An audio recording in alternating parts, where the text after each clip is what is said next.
Hi friends, எல்லாருக்கும் வணக்கம். எல்லோரும் எப்படி இருக்கீங்க? நல்லா இருக்கீங்களா? Welcome to Sakthi Saravana YouTube channel. இன்றைக்கி வீடியோவில் ஆன்மீக தகவலில் சுக்கிர பகவானை வசியம் செய்யும் ஒரு எளிய தாந்திரீக பரிகாரத்தை தாங்க தெரிஞ்சுக்க போகிறோம். சுக்கிர பகவானோட அருளாசி மட்டும் இருந்தால் போதுங்க, எவ்வளோ பெரிய பண பிரச்சனை இருந்தும் சுலபமாக நம்ம வெளியே வந்துடலாம். எவ்வளோ பணமாக இருந்தாலும் சுலபமாக வீட்டுக்கு வர வைக்கலாம். நம்முடைய பண கஷ்டம் ஒரு நிமிஷத்தில் காணாமல் போகவும், கடன் சுமை இருந்த இடம் தெரியாமல் காணாமல் போகவும் சுக்கிர பகவானை வசியம் செய்வது எப்படி, அந்த தந்திரவத்தியை நாம் எப்படி கற்றுக்கொள்வது, சுக்கிர பகவானை வசியம் செய்யும் ஒரு சுலபமான வழிபாட்டு முறையை தாங்க இன்னைக்கு வீடியோவில் நாம் தெரிஞ்சுக்க போகிறோம். இந்த சூட்சமமான வழிபாட்டு முறையை உங்கள் வீட்டு பூஜை அறையில் செஞ்சு பாருங்கள். சுக்கிர பகவான் நிரந்தரமாக பூஜை அறையில் தங்கி உங்களுக்கு வேண்டிய செல்வ வளங்களை வாரி வழங்குவார். இப்போ தான் ஃபஸ்ட் டைம் என்னோடய வீடியோஸ்லாம் நீங்கள் பார்க்குறீங்க அப்படின்னா ப்ளீஸ் சேனலுக்கு சப்ஸ்கிரைப் பண்ணி சப்போர்ட் பண்ணுங்கள்.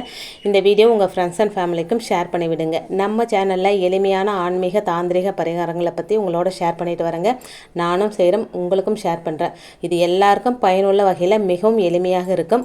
கொஞ்சம் சேனலுக்கு சப்போர்ட் பண்ணுங்கள். இப்போ வாங்க வீடியோக்குள்ளே போகலாம். சுக்கிர பகவானை வசியம் செய்யும் விளக்கு. சுக்கிர பகவானை வசியம் செய்யும் விளக்கு நம்ம எல்லாருக்குமே தெரியும். சுக்கிர பகவானுக்குரிய உலோகம் எதுன்னா அது வெள்ளி. எல்லார் வீட்டிலும் வெள்ளியில் காமாட்சி அம்மன் விளக்கு இருக்கும், அல்லது வெள்ளியில் ஏதாவது ஒரு விளக்கு பூஜை அறையில் வச்சு ஏற்றக்கூடிய வழக்கம் இருக்கும். அப்படி உங்கள் வீட்டில் வெள்ளி விளக்கு இல்லை அப்படின்னா இந்த வழிபாட்டுக்காக சின்னதாக ஒரு அகல் விளக்கு மாதிரி கூட வெள்ளியில் வாங்கி கொள்ளலாங்க, தவறு கிடையாது. அப்படி உங்களால் வாங்க முடியல அப்படின்னா மண் அகல் விளக்கில் கூட ஏற்றிட்டே வாங்க. கண்டிப்பாக வெள்ளியில் விளக்கு வாங்குற அளவுக்கு சுக்கிர பகவான் நமக்கு அருள் புரிவார். எங்கிட்ட கூட வெள்ளியில் விளக்கு எதுவும் கிடையாதுங்க. நான் வெள்ளிக்கிழமையில் சுக்கிர உரையில் சுக்கிர தீபத்தை மண் அகல் விளக்கில் தான் ஏற்றிட்டு வரேங்க. கூடிய சீக்கிரம் எனக்கும் வெள்ளி விளக்கு வாங்குகிற யோகத்தை சுக்கிர பகவான் எனக்கு அருள் பாலிப்பார் அப்படின்ற நம்பிக்கையோடு நான் ஏற்றிட்டு வரேங்க. இப்போ வாங்க, பூஜை அறையில் வெள்ளி விளக்கு ஏற்றணும் அப்படின்னா வீட்டில் செல்வம் நிலையாக இருக்குமாங்க. வெள்ளி வீட்டில் இருந்தால் எந்த தோஷமும் தாங்காது, வெளியில் தீபம் ஏற்றினா எந்த தோஷமும் தாங்காது அப்படின்னு சொல்கிறாங்க. வெள்ளி காமாட்சியம்மன் விளக்கில் கொஞ்சமாக நெய் ஊற்றி அந்த நெய்யில் ஒரு சிட்டிகை ஜவ்வாது ஒரு ஏலக்காய் போட்டு பஞ்சு திரி போட்டு விளக்கு ஏற்றி சுக்கிர பகவானை நாம் அழைச்சோம் அப்படின்னா சுக்கிர பகவான் அந்த தீப சுடரின் வழியாக உங்கள் பூஜை அறையில் உட்காந்துடுவாருங்க. தினமும் இந்த வெள்ளி விளக்கை ஏற்றிட்டு வர சுக்கிரனோட அருளாசி உங்களுக்கு நிரந்தரமாக கிடைக்குங்க.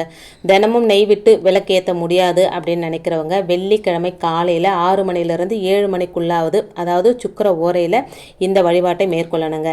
இப்படி செய்தால் சுக்கிர பகவான் உங்களுக்கு நிரந்தரமான செல்வ வளத்தை கொடுத்துக்கிட்டே இருப்பாருங்க.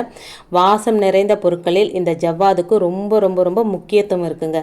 அதிலும் குறிப்பாக சுக்கிரனை வசியம் செய்யக்கூடிய தன்மை இந்த ஜவ்வாது வாசத்திற்கு உண்டு அப்படின்னு சொல்லப்படுதுங்க. மகாலட்சுமி அம்சம் பொருந்தியது நெய், சுக்கிர பகவானுக்கு உரிய வெள்ளி, சுக்கிரனுக்கே உரிய ஜவ்வாது, பணத்தை வசியம் செய்யும் தன்மை கொண்ட ஏலக்காய், இந்த எல்லா பொருட்களும் ஒன்றாக சேரும்போது உங்களுக்கு வரக்கூடிய பண வரவை நிச்சயமாக யாராலுமே தடுத்து நிறுத்த முடியாதுங்க. அதற்கு இந்த சுக்கிர பகவானே சாட்சியாக இருப்பார்.